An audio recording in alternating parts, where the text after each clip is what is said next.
Don't interrupt for anything. You're going to study for finals. You're going to study not for finals. You're going to study. That's what you're going to do. So don't study and go and get yourself a Coke and sit down with the book and close the window, and then sit down with the book and open the window, and then sit down the book and open the radio, and then sit down the book and say, hey, what are you studying? And then, no. You're going to study an hour? Sit down with the book and stay there. Number 2, in Jewish concept, you got 4 hours to study. It's better to study 2 hours with no interruptions than 4 hours at 15 minutes and walk around for a moment. Better, 2 hours at a stretch. Zing. There's a power to it. Number 3, in Jewish consciousness, and I don't say that I'm up to it, but we're talking about Jewish consciousness when the Jewish people were together, when we trained. I was once on a flight to the United States, and I always take the aisle seat because, and I don't want to step on people, get out, but I can't sit 10 hours, 15 hours, And there was a guy on the inside, and I'm always ready to let a guy out. He never stood up the whole way. He never got out. I asked him, hey, tell me, don't you? What?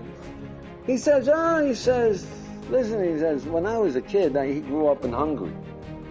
He said, I used to go to Cheder, 5 o'clock in the morning, and stay until 8 o'clock at night.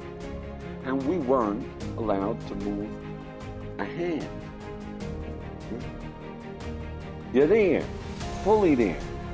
He says, this is nothing. You got it? I was growing up in the United States where we used to play stickball and handball, we're just running around, yeah? I still take the aisle seat. Number 4 is that continuous means in Jewish consciousness, go to sleep with a problem and wake up. You'll find that you've moved along. It's through your sleep too. All right, Roman numeral 3 is consistent study. What does consistent study mean? So number 1 of this is set time, day in and day out for study. The second aspect, B of this is, like in university, the same time you study the same subject, that makes a rhythm, that sets you. If you don't, if they splattered you around and they moved around the subject in the morning, in the afternoon, it would be terribly frustrating and worse. Do the same for yourself. You see that? For your study.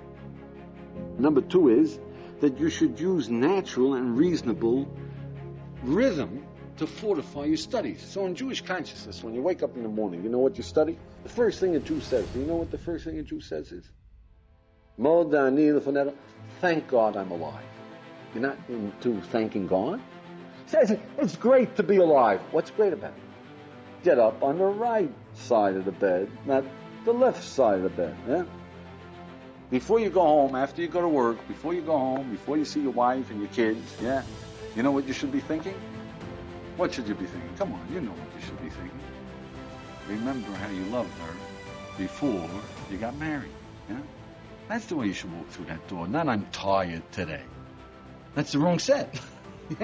And that doesn't mean you're repeating. You're appreciating it. You're reaffirming it. You're upgrading it. You know that there are rhythms that you should have. Get those rhythms thinking.